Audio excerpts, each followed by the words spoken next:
Je devais apporter le message la semaine dernière et Sylvain m'a appelé et il dit « Michel, il faut vraiment qu'on change. » Il dit « Je dois partir. Je vais être parti à l'extérieur. » Il dit « OK. » Il dit « Il n'y a pas de problème. » J'avais donné un autre titre, c'était Noël, Noël selon l'Évangile de Jean. Puis après ça, juste par l'introduction qu'on va lire ce matin, mais quand que j'ai eu terminé de lire ces quelques versets de l'Évangile de Jean, ça m'a arrêté. Puis je me suis posé la question à savoir, peut-on véritablement connaître une personne? Et alors, dans l'Évangile de Jean, chapitre 1, on peut lire les 14 premiers versets pour commencer, comme introduction.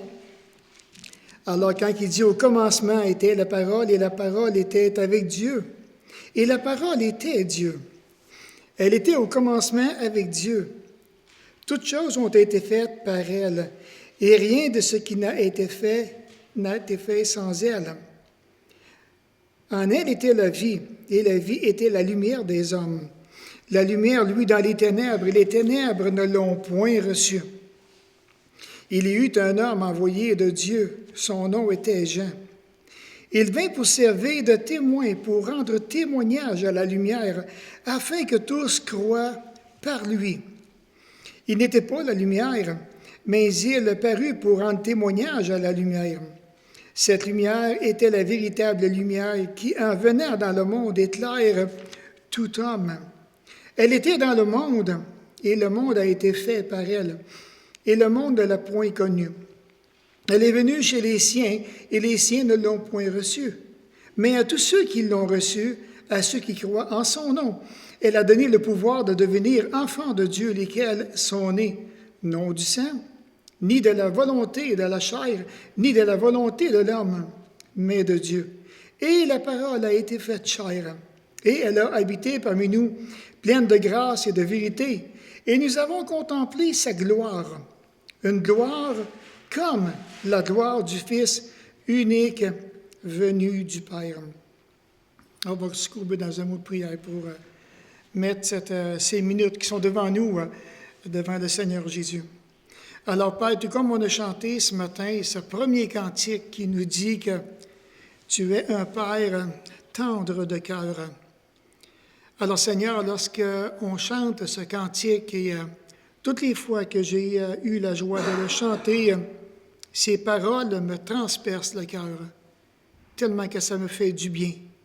De savoir que tu es un Père qui est tendre, qui est affectueux, un Père qui est amoureux, qui nous aime, un Père qui désire nous faire du bien, un Père qui est délicat dans tous les gestes que tu vas poser envers nous. Que ce soit une correction, tu vas le faire avec tellement de délicatesse. Que ce soit, Seigneur, le fait de nous convaincre d'un péché, encore là, tu vas le faire avec amour. Et de voir que chaque jour, tu répands ta grâce, ta bénédiction chez nous. Alors, Seigneur, sois béni dans mon cœur. Puisses-tu maintenant être avec moi ce matin dans l'exposé de ce message et permets que ça puisse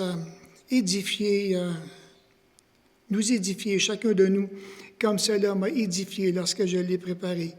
Alors, Père, sois béni dans mon cœur, sois béni ici-bas sur la terre, sois béni à travers ma vie personnelle. Puis merci de garder mon cœur et mes pensées en Jésus, car c'est en lui que je te prie et pour sa gloire. Amen. Alors, j'espère que vous avez commencé à passer un joli temps des fêtes et que c'est pas trop dur. C'est pas trop dur. Vous réussissez à passer à travail facilement. Il reste encore une autre grosse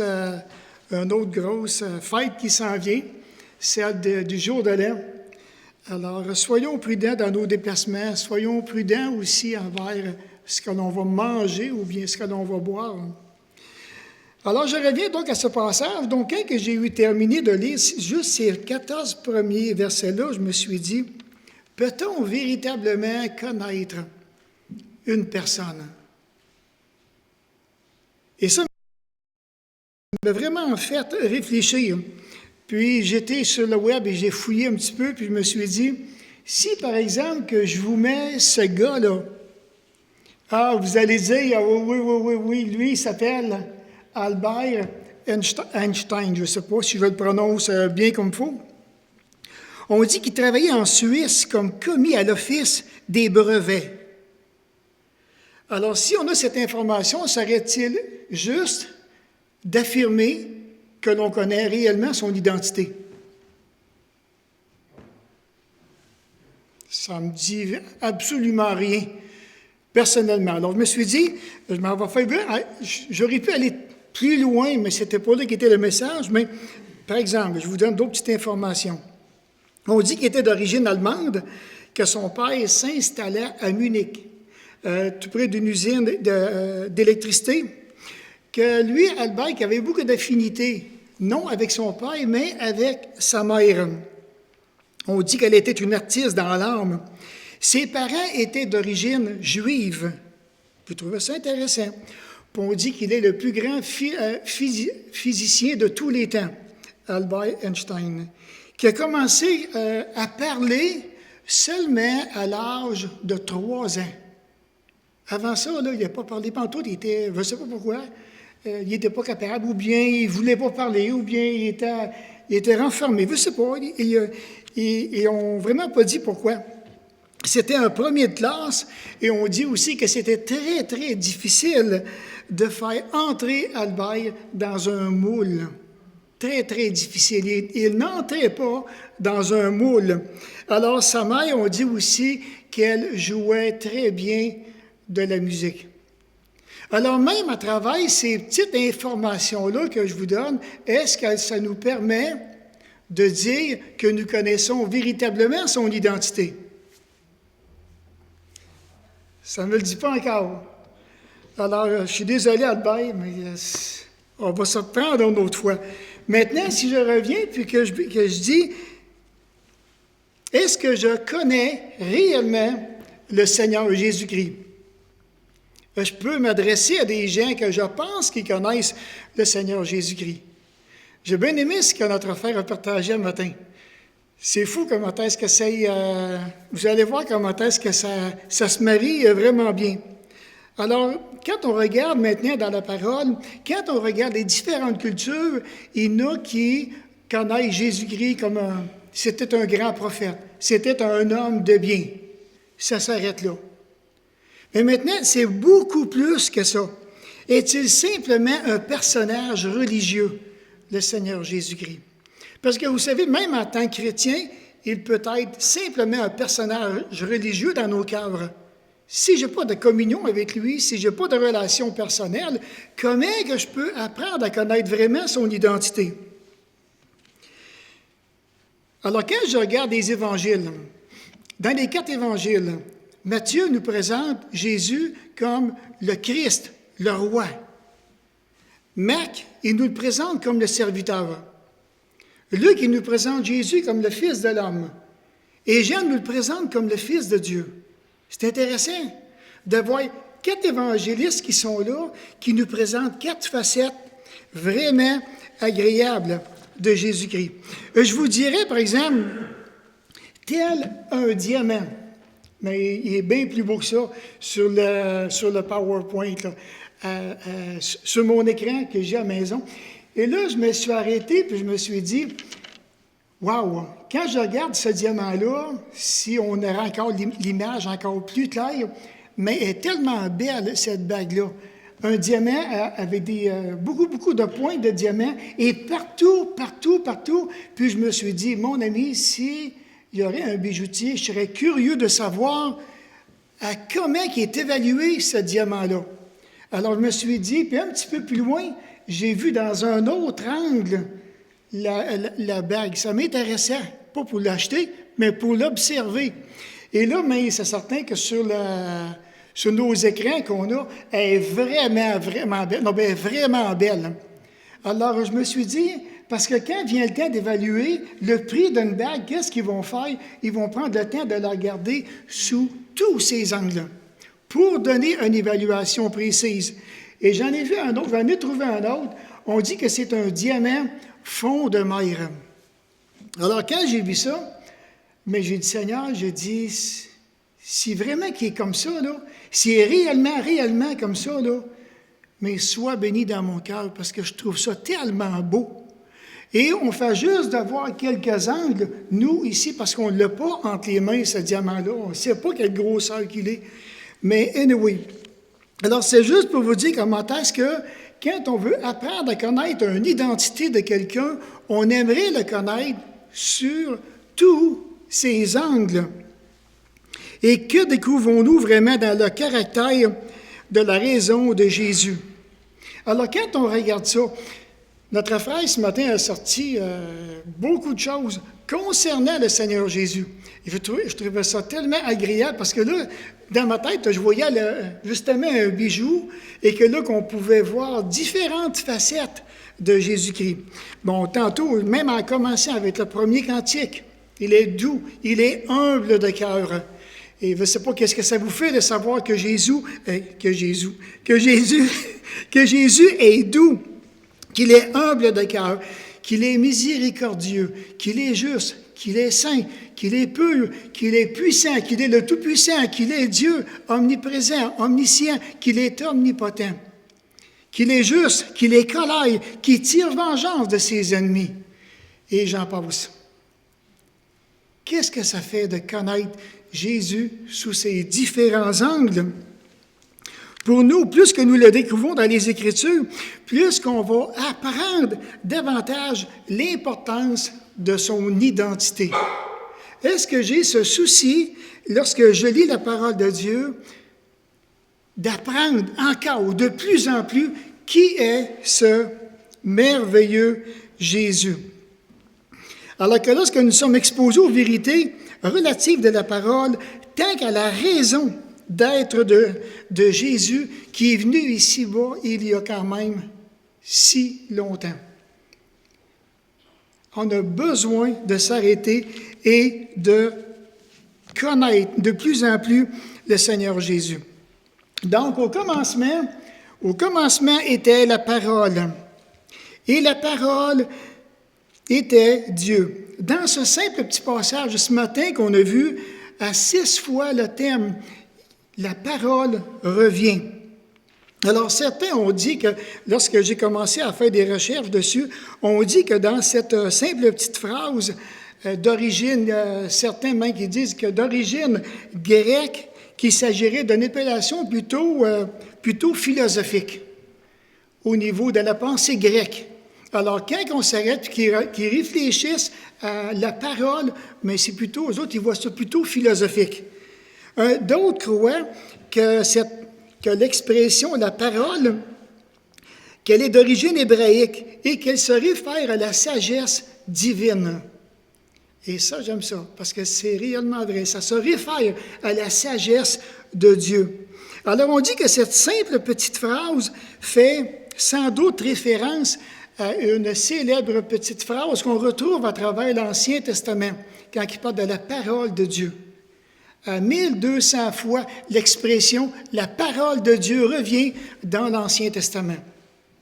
Et de voir maintenant, et lorsque nous nous arrêtons à penser à la parole de Dieu, nous pensons à ce que nous disent toutes les Écritures. Jésus est la révélation même de Dieu, devant lui-même. Et on le voit au verset 14. « Et la parole a été faite chair, et elle a habité parmi nous, pleine de grâce et de vérité. Et nous avons contemplé sa gloire, une gloire comme venait... Une gloire, contempler sa gloire, une gloire comme la gloire du Fils unique venu de Dieu. » Puis à travers tout ça, quand on commence à regarder les différents angles de Jésus-Christ, on peut voir aussi dans Jean chapitre 8, quand Jésus dit « Je suis la lumière du monde. Celui qui me suit ne marchera pas dans les ténèbres, mais il aura la lumière de la vie. » Alors, quand j'ai vu cette belle image sur le web, je me suis dit, wow, c'est vraiment représentatif. Une lumière qui vient du ciel, Jésus qui se dit être la lumière et qui veut maintenant venir vers nous pour que l'on puisse marcher dans la lumière comme il est lui-même dans la lumière. Et Jésus se présente devant son peuple comme étant la lumière du monde. Et là, je me suis dit, oui, si j'aurais été parmi la foule, je ne sais pas comment j'aurais agi personnellement. Imaginez que je me présente devant vous et que je vous dis, je suis la lumière du monde. Celui qui me suit ne marchera pas dans les ténèbres, mais il aura la lumière de la vie. Et là, tu dis, oui, ça fait bizarre comme présentation. Mais est-ce que vraiment que les gens connaissaient Jésus comme cette lumière qui se disait être lui-même? Et pourquoi que Jésus s'est dit être la lumière du monde? Parce que nous étions dans l'obscurité spirituelle. L'obscurité spirituelle. Moi, les premières fois que j'ai entendu parler de Jésus, même on en a parlé hier en famille, on a parlé justement de ce Jésus qui était quand même, puis qu'il est aussi si merveilleux. Et de voir que c'est comme je partageais à mes enfants, puis je leur disais, on n'est pas embarqué dans une religion. J'étais religieux avant, alors je ne changerais pas 4,30 sous pour une pièce, ça ne sert absolument à rien. Mais quand que j'ai entendu que Jésus sauve, que Jésus veut donner la vie éternelle, qu'il veut pardonner, ça m'intéressait. Et ça, maintenant, ça m'avait vraiment attiré. Et je ne sais pas vous-même, lorsque vous, si vous vous rappelez, sûrement que vous vous rappelez quand vous êtes venu à Jésus-Christ, et quand vous avez commencé à lire l'Évangile, que vous êtes arrivé sur ces passages, qu'est-ce que ça vous a fait de savoir que Jésus est la lumière du monde? Et ça m'avait tellement encouragé. Moi, personnellement, je m'arrêtais puis je me disais, mais comment ça se fait que les gens ne viennent pas à cette lumière qui est le Seigneur Jésus-Christ? Pourquoi les gens fuient-ils constamment le Seigneur Jésus-Christ? Ils ne viennent pas à lui. Et ici, j'ai pensé à prendre un autre. Et je ne sais pas si elle a embarqué, mais j'avais l'image. J'avais l'image d'un auto avec les phares qui étaient allumés. Que les ténèbres vont fuir devant la lumière. Et ça, maintenant, c'était l'image que je voulais apporter. Pourquoi? Parce que Jésus, il est la lumière. Et qu'importe parfois, je vous dirais, les ténèbres de nos cœurs qu'on peut vivre, on a besoin de venir au Seigneur Jésus-Christ. On a besoin de regarder à lui qui est la lumière et qui va faire la lumière sur nos ténèbres. On est déjà en 2015, donc 2016, la semaine prochaine, qui va venir bientôt. Et comment est-ce qu'on anticipe 2016?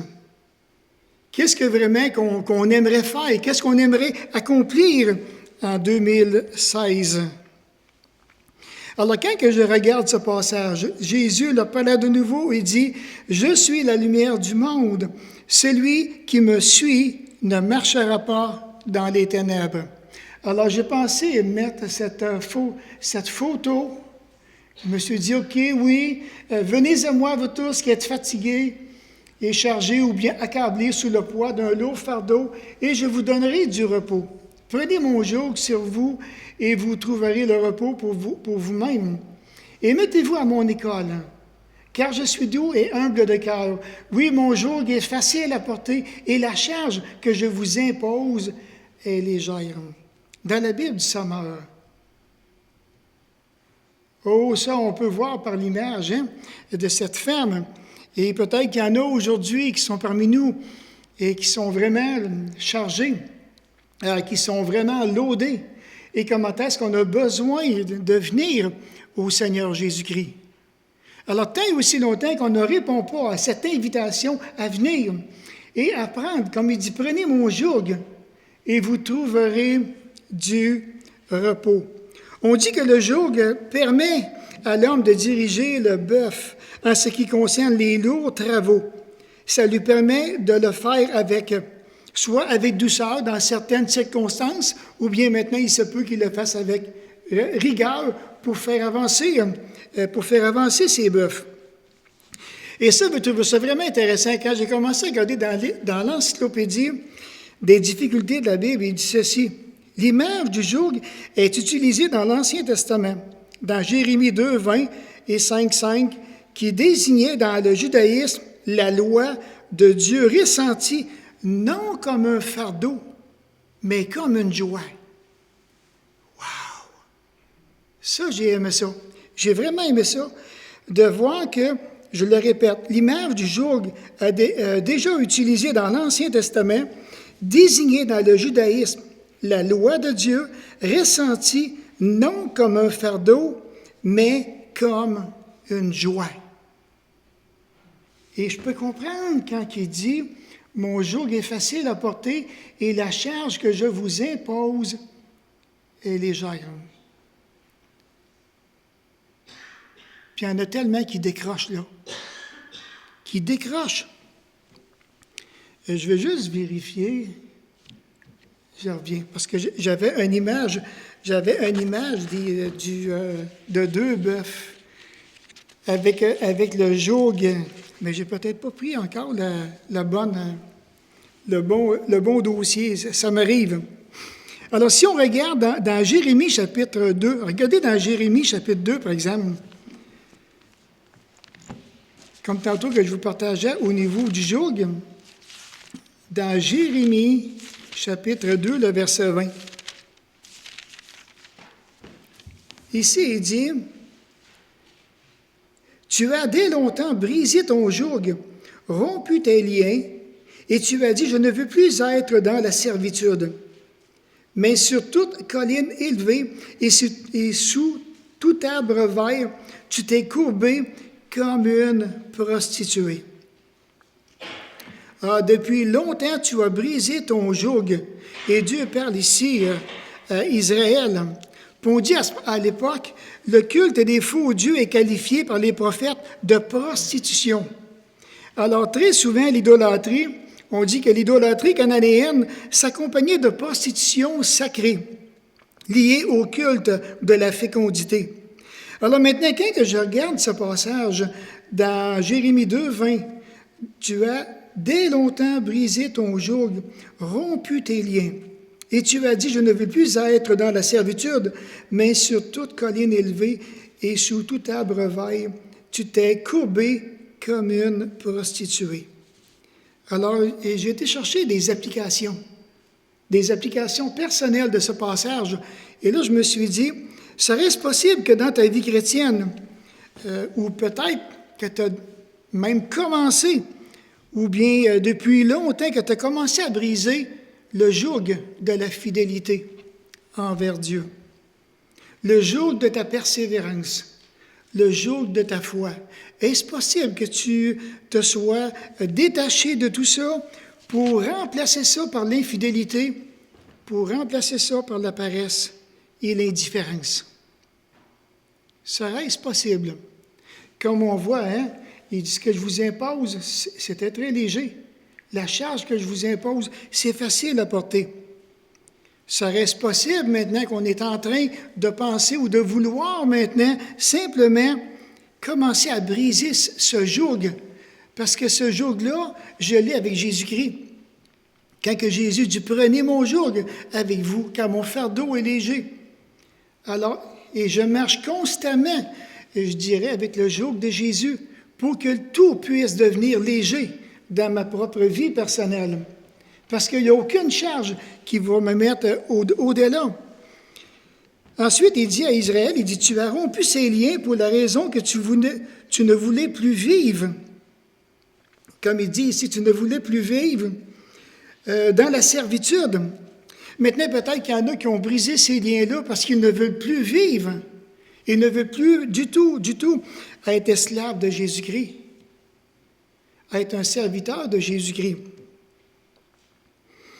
On ne veut plus être sous ces directions spirituelles qui nous sont recommandées, peut-être devenues, et même en les jugeant trop lourdes, pour tout supporter. Alors, qu'est-ce qui fait qu'à un moment donné, qu'un chrétien va avancer puis qu'il va trouver que c'est trop lourd dans sa vie, que ça devient difficile à supporter pendant le temps que le joug de Jésus, il est doux, il est léger? Vous comprenez? Serait-ce maintenant que je ne donne pas ce fardeau, que j'ai tendance à tout prendre sur mes épaules? Serait-ce maintenant que je ne lui fais même pas confiance? Alors que Dieu, par sa parole, voulait simplement la faire ressentir dans ton cœur comme un sujet de joie. Le joug de la parole devrait nous amener un sujet de joie dans notre cœur. Je dis le joug de la parole parce que j'ai le joug de Jésus-Christ. Il m'aide à avancer. Alors, c'est pas dur, c'est pas lourd quand je regarde la parole et que maintenant que je veux avancer avec lui.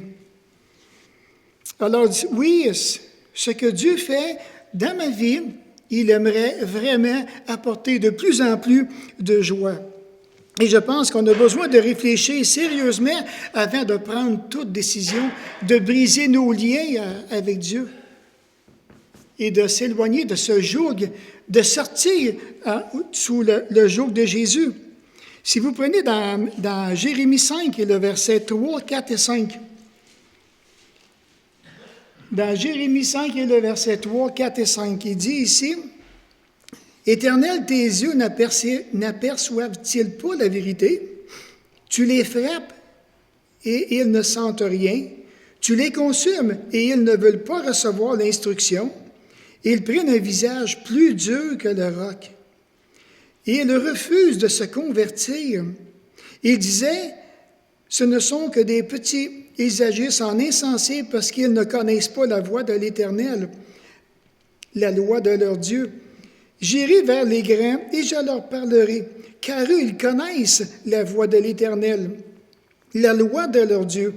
Mais ils ont tous aussi brisé le joug, rompu les liens. » Et à travers tout ça, mais ça me touche encore pour la raison que suis-je vraiment fidèle au joug des recommandations de la parole de Dieu?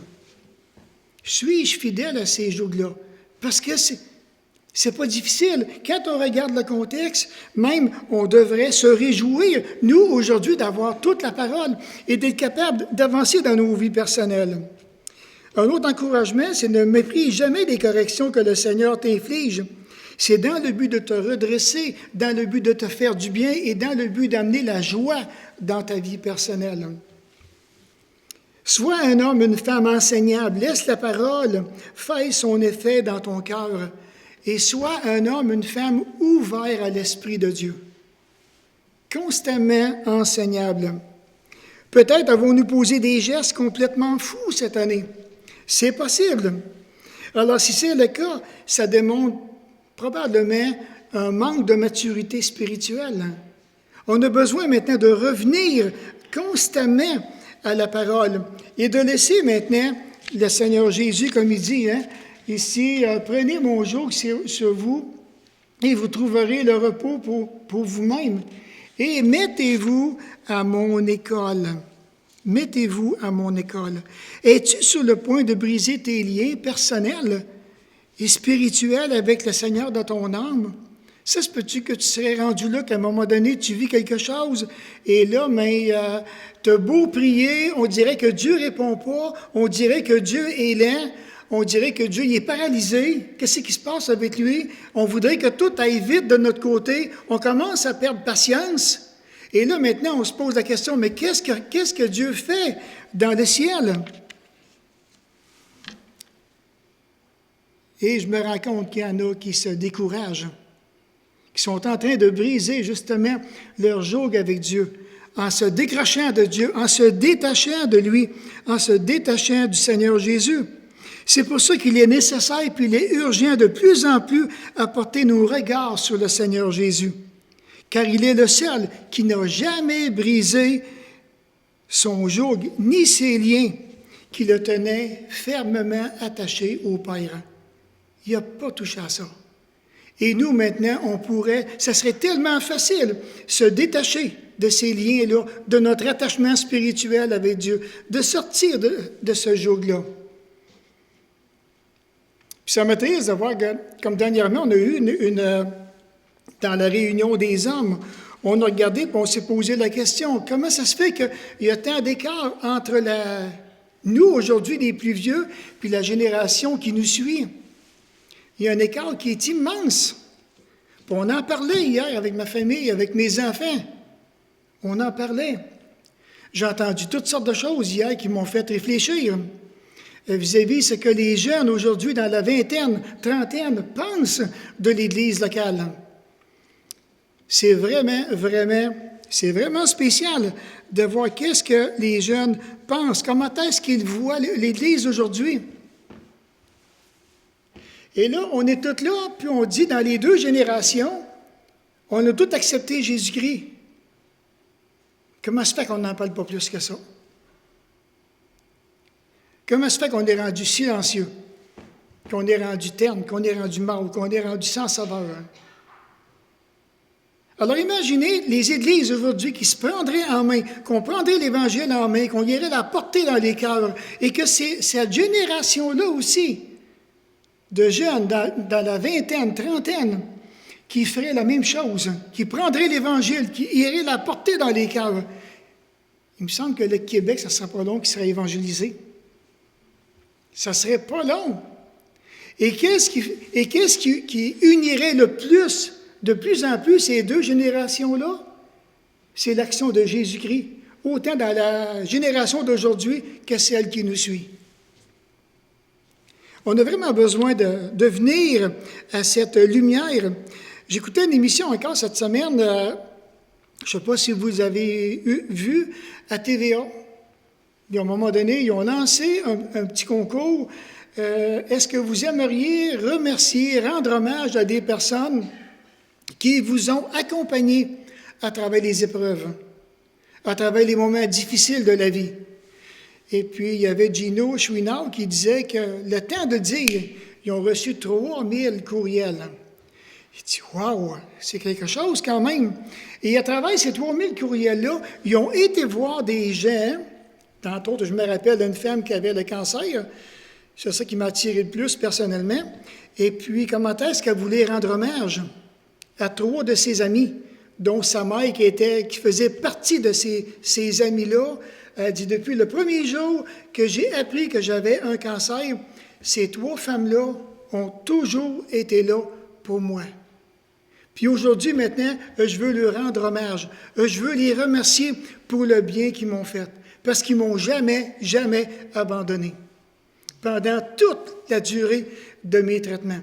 Et c'était l'objectif d'arriver, puis de pouvoir porter des encouragements. Et puis je me suis dit, mon ami, comment il y en a qui aujourd'hui, probablement même dans notre église locale, qui ont tellement besoin d'être encouragés. Et puis, on a de la difficulté à faire sortir un encouragement du cœur. Quand on a des temps de partage le mercredi, ou bien que ce soit dans les maisons, qu'on voudrait que ça puisse parler, que les gens puissent parler vraiment d'eux-mêmes ou ce qu'ils sont rendus personnellement, c'est le silence, mon ami. C'est le silence. Alors, est-ce que c'est gênant de parler de où ce qu'on est rendu? Est-ce que c'est gênant de dire, bien, je vis des moments difficiles, pourriez-vous prier pour moi, s'il vous plaît? Je ne peux pas aller plus loin dans les détails ou de ce que je vis, mais j'aimerais ça que vous puissiez prier pour moi. D'autres, ils vont le faire, d'autres, ils vont dire ouvertement, priez pour moi, s'il vous plaît, j'en ai besoin. Mais on a besoin de s'arrêter, on a besoin d'être capable de s'épauler les uns les autres. Et même Jésus lui-même était tellement près des gens, il a accompli son ministère en encourageant les gens. C'est pour cette raison qu'il dit ici, « Et déchargez-vous sur lui de tous vos soucis, car lui-même prend soin de vous. » Et j'aime ce passage, hein, quand il dit « car lui-même », et ça, j'aime ça. Et j'ai vu cette image-là sur le web. Hein? Nul ne se soucie de moi, songeait Rostov. J'espère que... Rostov, ça se bouscule à la sortie, Rostov. Donc, il n'y a personne pour me porter secours, personne pour me plaindre. Et dit qu'il y a quelque temps, j'étais à la maison plein de force et de joie et que tout le monde m'aimait. Tu arrives là, tu arrives dans ta vieillesse, hein? Nul ne se soucie de moi. Puis personne ne veut venir m'aider. Puis personne pour venir me consoler. Personne pour m'écouter. Il est complètement tard, on le sait qu'il est tard. Parce que Jésus lui-même veille. Il veut vraiment prendre soin de chacun de nous. Alors maintenant, ici, quand je regarde maintenant ce passage, Jésus lui-même, il disait, « Car je n'ai point parlé de moi-même, mais le Père qui m'a enseigné m'a prescrit lui-même ce que je dois dire et annoncer. Et je sais que son commandement est la vie éternelle. C'est pourquoi les choses que je dis, je les dis comme le Père me les a dites. » Et comment est-ce qu'on a besoin? Je me rappelle cette journée, lorsqu'on m'a apporté l'Évangile, puis qu'on me dit, « Michel, aimerais-tu recevoir la vie éternelle? » C'est la question qu'on m'a posée. Puis je me rappelle avoir dit, « Mais fou dans une poche. C'est certain que je la veux, la vie éternelle, mais on fait quoi pour recevoir la vie éternelle? On fait quoi? » Et là, maintenant, on m'a expliqué le plan du salut. Et c'est là, maintenant, que j'ai enfin compris, que j'ai reçu le message de l'Évangile, auquel maintenant Dieu nous donne cette responsabilité-là d'aller porter son message par le monde. Alors peut-être que cette année, ce serait vraiment un beau défi devant chacun de nous en tant qu'Église, arriver et dire, « Seigneur Jésus, maintenant, ouvre-nous la bouche pour que l'on puisse témoigner de l'Évangile. Enlève la honte qu'on a sur le cœur. » C'est pas normal. Hein? C'est pas normal. On a une mission que Jésus nous confie, et puis on a tellement de difficultés sur le plan personnel à bouger, à annoncer l'Évangile. Ensuite, tout comme il dit aussi, donc, si nous confessons nos péchés, il est juste et fidèle pour nous les pardonner et nous purifier de toute iniquité. Si nous confessons nos péchés, le monde doit comprendre qu'il y en a juste un seul qui a le pouvoir de pardonner tous les péchés, et c'est le Seigneur Jésus-Christ.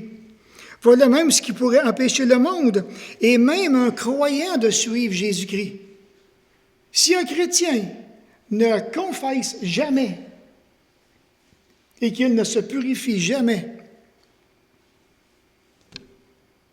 ça va pas loin. Ça va pas loin. On a besoin de confesser. On sait que tous nos péchés, passés, présents, futurs, tout est pardonné. Tout est pardonné. Mais on se doit de maintenir une relation personnelle avec notre bon Père céleste. Et de voir ici maintenant que le monde est appelé à quitter le chemin large. Quand j'ai vu ça, je me suis dit, oui, une route très fréquentée n'est pas forcément le chemin à suivre.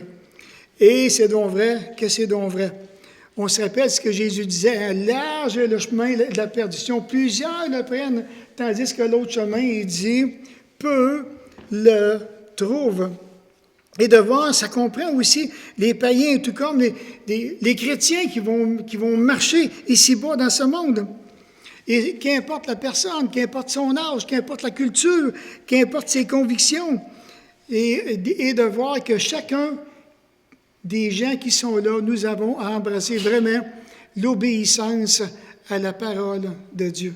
On a besoin de venir à cette obéissance-là et réaliser maintenant, est-ce qu'il y a des domaines dans ma vie là où je ne suis simplement pas obéissant.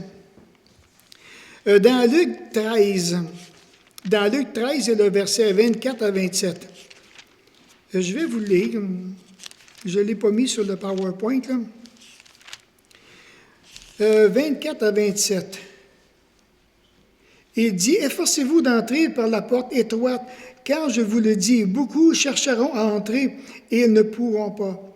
Quand le maître de la moisson se sera levé et aura fermé la porte, et que vous, étant dehors, vous commencerez à frapper à la porte en disant, « Seigneur, Seigneur, ouvre-nous. » Il vous répondra, « Je ne sais d'où vous êtes. » Alors, vous vous mettrez à dire, « Nous avons mangé et bu devant toi, et tu as enseigné dans nos rues. » Et il répondra, « Je vous le dis, je ne sais d'où vous êtes. Retirez-vous de moi, vous tous, ouvriers d'iniquité. »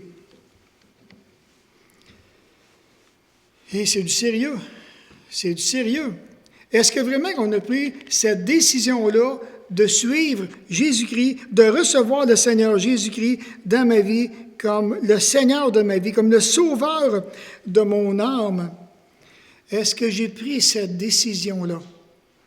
Et peut-être ce matin, il y en a qui sont ici qui vont dire oui, oui, oui, mais dans le fond, tu as bien qu'on n'a pas cette conviction-là, nullement. Et de voir que quiconque suit Jésus marchera dans la lumière. Donc, en Jésus était la vie, et la vie était la lumière des hommes. L'Éternel est la lumière de mon salut. De qui aurais-je crainte? De qui aurais-je peur? Car auprès de toi est la source de la vie. Par ta lumière, qu'est-ce qu'il dit? Nous voyons ta lumière. Et dans Ésaïe 49 et le verset 6 qui dit, c'est peu que tu sois mon serviteur pour relever les tribus de Jacob et pour ramener les restes d'Israël. Je t'établis pour être la lumière des nations, pour porter mon salut jusqu'aux extrémités de la terre. Ici, dans 1 Jean, chapitre 1, le verset 7, si nous marchons dans la lumière comme il est lui-même dans la lumière, nous sommes mutuellement en communion et le sang de son Fils nous purifie de tout péché. Et ça, c'est quelque chose. C'est là qu'on est encouragé. Oui, tous nos péchés sont pardonnés, mais on est encouragé à maintenir cette communion-là personnelle avec le Seigneur Jésus. En conclusion, donc, je prie que cette année, que nous puissions vraiment auprès des orphelins spirituels. Et Dieu sait comment est-ce qu'on est entouré d'orphelins spirituels ici dans le Saguenay. Il y a probablement même beaucoup de gens de la deuxième génération qui sont là et qui ne savent plus quoi faire et qui n'ont aucune notion ou bien ils ne savent pas vers qui se diriger, où aller. Et on a besoin de prier pour nos orphelins spirituels dans le Saguenay ici, afin de leur faire connaître que Jésus est la parole, qu'il est la lumière, qu'il est le pain de vie, qu'il est le sauveur, qui désire vraiment les aider dans leur vie personnelle, leur apporter la joie, de l'espérance. Alors, Luc, il disait, « Car le Fils de l'homme est venu chercher et sauver ce qui était perdu. » Pouvons-nous apprécier davantage les joies du salut? Comment est-ce que Dieu nous a fait du bien en venant au-devant de nous, en nous apportant ce salut si merveilleux, en nous remplissant de son espoir, de l'espérance auquel il manifeste dans nos cœurs chaque jour. Et on est encouragé à prendre vraiment la parole. Connaissons-nous vraiment l'identité du Seigneur Jésus-Christ? Si je connaîtrais vraiment l'identité de Jésus-Christ, je vous le dis, on changerait le monde. On changerait le monde. Est-ce que je connais Jésus juste comme sauveur? Est-ce que je le connais comme Seigneur? Est-ce que je le connais comme maître? Comme celui qui veut diriger ma vie? Est-ce que je le connais comme ça? Ou bien ma connaissance de Jésus est très vague? C'est comme un diamant que je n'ai pas vérifié sur tous ses angles. Je fais juste de le regarder sur un angle. Pendant le temps qu'il y a tellement des beaux côtés à découvrir de Jésus-Christ. Alors, je prie que 2016, qui est à la porte de nos cœurs, qu'est-ce que cette année, que le Seigneur puisse se saisir de nos cœurs, que chacun de nous, en quelque part, que nous puissions se ressaisir, prendre les rênes de l'Évangile, apporter vraiment cette bonne nouvelle, que ce soit dans nos familles encore, même si on pense qu'on va dire qu'ils sont tannés d'en entendre parler, c'est peut-être parce qu'ils veulent en entendre parler, mais qu'importe. Jésus disait à Paul, « Parle car j'ai un grand peuple. » Parle car il me manque un mot. Mais ça revient à ça. Car j'ai un grand peuple dans cette ville, c'est ça qui manquait. Mais il parle constamment. Et cette année, c'est vraiment ce que je veux prendre comme défi personnel, arriver, puis s'identifier de plus en plus, de ne pas avoir honte de l'Évangile, d'apporter le beau message de l'Évangile, et puis aller chercher. Je prie vraiment que le Seigneur puisse nous donner des cœurs qui sont prêts, des cœurs qui sont tendres et qui veulent recevoir le Seigneur Jésus-Christ dans leur vie. et qu'à ce qu'on puisse en faire des disciples dans l'Église locale. Alors, on va se couper dans un mot de prière pour terminer. Encore une fois, tendre Père, on vient devant toi pour te remercier pour ta parole. On veut vraiment te remercier pour le privilège que tu nous as donné de devenir des enfants de Dieu, lesquels sont nés. Je tiens vraiment à te remercier aussi pour tout ce que Jésus a fait à la croix. Non seulement ça, mais qu'il est aussi ressuscité, qu'il est assis à ta droite, qu'il prie, qu'il intercède pour chacun de nous. Alors, Père, sois béni dans nos cœurs et puis on te prie afin que tu puisses porter l'amour de Jésus de plus en plus grand dans nos vies personnelles, que tu puisses porter la mission de Jésus dans nos cœurs. Seigneur, que ça puisse être accompagné généreusement de ta grâce, afin, mon Père, que jour après jour, que nous puissions proclamer, que nous puissions vraiment être des témoins de la lumière, des hommes et des femmes fidèles à notre tâche, à notre appel. Merci encore, mon Père, du privilège que nous avons de pouvoir t'appeler Père. Puis merci de tout l'honneur que tu nous fais d'être présent parmi nous ce matin. Au nom de Jésus, amen.